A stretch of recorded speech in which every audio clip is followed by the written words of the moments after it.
Hey YouTube, Eclipsewolf here. As for the last video that I did for the Ice Barrier deck profile, I figured I wanted to follow it up with another deck profile. I've been doing a few other videos, and then my Camtasia broke down and started being stupid and not working, so I've had fun with that. But currently right now with what I've been doing, I've been testing out a deck that I wanted to play against a bunch of different of the top tier decks. Mainly I've been testing up against my friend Dan, who, if you saw in the other video, Prophecy Pains, I was using my Dragunity deck. This is a deck I actually made to try and counter all three of the main decks. That, and I also wanted to make it because it's Watthunders, and I just really had fun with it. But, getting on to the actual deck, I made the deck to go around and get around the, like I said, top three decks. This being the fact that I had to find a set, because I went through a bunch of different sets, like the Ice Barriers. I thought about making those to try and use those and main those against the three decks. Can't do that because Evil Swarms is a deck. Evil Swarm kills anything level 7 or higher, and my actual Ice Barrier build is built to make level 7s, just as much as the big top tier decks are. So I went with the level 4s everywhere because I can go into synchro plays with the 2 prisms, or I can just go into rank 4s. And really I just think it's easier to get around the Evil Swarms using that, because they're all level 4s. They all can be normal and special summon. They can get around Ophion. That's the main point. So, getting onto the actual deck, I have 2 Veilers, just standard hand trap for me, and then an Honest because it's a light deck, all light. I have 3 Hunters and 3 Hunters, 3 Thunder Seahorse, 3 Watt Giraffe, 3 Watt Cobra, and I don't run 3 Watt Pheasant because I don't see the value in removing a card from play on the field. Yes, I know an Exceed being removed, it'll lose its material, but I don't see the value in it over what I can do, which I replaced, and I actually have instead 2 Prisms for the level 8 Synchros. 2 Thunder Kings. I main them because they're Light Thunders, level 4. I mean, I can't search them, they're just a card in there, but it's really just, it's going to stop some decks, in my opinion. And then I mained Katagokage. Much so earlier, I did not look at this card as a really good card for a deck at all, because I never saw a real point in this card.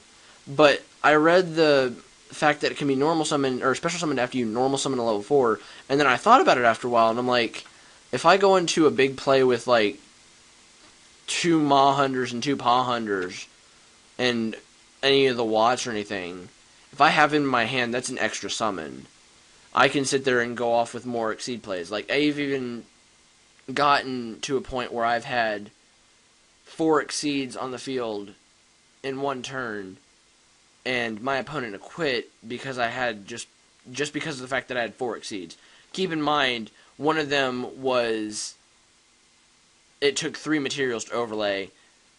This is just a really lucky hand that I got. It wasn't a first turn, it was a second turn hand, but it involved recycling batteries, let's just put it that way. But getting to that just allows me another summon, and it's pretty good to have an extra summon when you're going against decks that are like top tier and everything else. You need to have that extra summon for another Exceed play, or that extra summon for just a little more damage, anything else like that. For spells, standard Triumvirate of Godliness, I guess. 2 MSTs. A Pot of Avarice, because I send all these things to the graveyard too fast. 3 Recycling Batteries. It counteracts the Pot of Avarice, really, but, I mean, all of these cards are targets except for these 2. And then the Katagokage, obviously, but 3 Luminize, which I have to thank Asian Eyes for this, because I never knew this card even existed until he showed the Watt deck and how you just constantly use this card. This is what the card I really thought would be like, oh, hey, that's a nice card to use for in case everything gets attacked. And it makes it better because I can also target any of the exceeds that I go into. Abyss Dweller shouldn't be in there because I actually have to get rid of that. I don't know what else to put in it for besides that, but I'm trying to work that out one. So then I got 2 Mirror Force, and then 2 Starlight Road because as much as I love this, I don't want these to go away. So the Starlight Roads are just that little extra help. Plus, if I have a bunch of monsters on the field, I've been thinking about taking those out and putting Pinpoint Guards. Currently, in my actual build in real life, I have 1 Starlight Road and 1 Pinpoint Guard. But on here, I just have 2 Starlight Roads because it's either I'm going to have 2 Pinpoint Guards for it or 2 Starlight Roads. For the extra deck, I have Avenging Knight Parthash for the changing position and then piercing damage. Crimson Blader for obvious reasons. It stops any of the big special summons. Stardust Dragon, not only because I can get it through Starlight Road, I can get it through the Synchro Summon from Violon, and it's not really that bad to use it in that respect. And then a Thought Ruler Archfiend. Thought Ruler, I chose it because I can pay 1,000 life points to negate the activation of spell or trap that targets him. And in a set where, like, if I'm going up against the Prophecy deck, if they try and... Oh, I don't know. I can't think of what the card is off the top of my head. It's Fate. If they try and Fate this, I can just pay 1,000 life points and Fate's negated. They still have to banish the 3, but I mean, it's just a free negation for me. And then on to the extra deck. Abyss Dweller, I still don't know what I'm going to take out for it. I'm going to take something out for it because I don't like it in there anymore. It's not, personally, I don't like it. It just, to me, I don't see any use for it because it don't get the bonus for the water. And all it is it's going to stop graveyard plays. It'll die too easy for me, in my opinion. I've kept it in there this long because of the Mermail deck. Personally, that's the only reason I thought it would be useful. Maybe there's another use, I don't know. 2 Omegas, self-explanatory, light monster, stops itself from being destroyed. I've gotten in the 4 Exceed plays that I did, I got 2 of those out. So I basically had them protected for 4 turns. Cowboy, another self-explanatory reason if I need that extra push or if I need that extra damage. Maystroke, just a good defense. Shockmaster, Prophecies. Personally, I just think Prophecies for that one. Black Ship. I do have a Steelswarm in here, but in my actual deck, I've taken him out. I'm sorry, I do not know what I actually put in for him. I have to go check that out later. Maybe I'll update in the comments what it is, but so I don't have him in there, but I have a Black Ship because it's just too good. Plus because I can combo this off with this card, Starliege Paladynamo, and this is the other 2 Exceeds that I did in that 4 Exceed play. Starliege is another card that I think that makes this deck really good, more so because you detach to it and target a bonus monster. It makes its attack 0. What people don't realize, and I've had to remind people a lot, is this effect right here. And if it does, if that effect goes through to make it 0, its effects are negated. Priestess effects are negated. Dragosack, Big Eye, all those effects become negated from it. It's not that bad. And, I mean, even though when it dies, you get to draw a card. So, I mean, you just get a bonus from it even if it dies. But it's just a really good card to go around for just 2 light monsters in a deck full of light cards. And now, I skipped around it, but One-Eyed Skill Gainer, which you can see the prices for it. It's not really that expensive of a card. Personally, I actually prefer this card over Disigma or another Shockmaster or anything because of its effect. You can, and I think the really is because it's like 3 level 4s instead of 2. I actually think it should be level 2 because of its effect. But you detach 1 XYZ material, target 1 face-up XYZ monster your opponent controls, and it becomes that monster. And then that effect can only be used once while this card's face up on the field.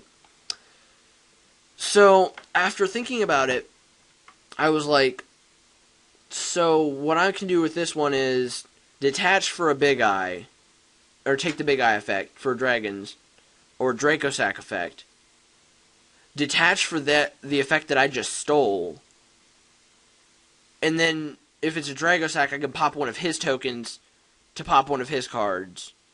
Or if it's a Big Eye, I can just detach from their Big Eye to steal a monster. Because, in all general sense, it's stealing a monster.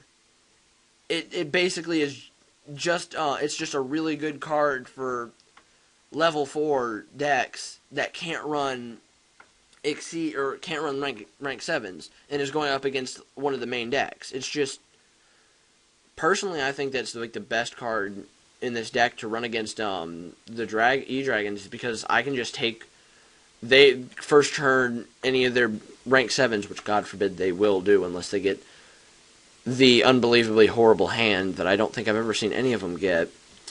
And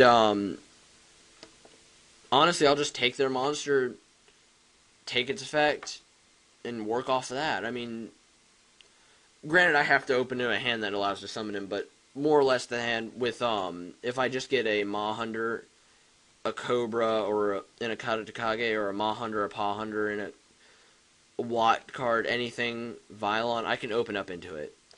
So it's not that hard.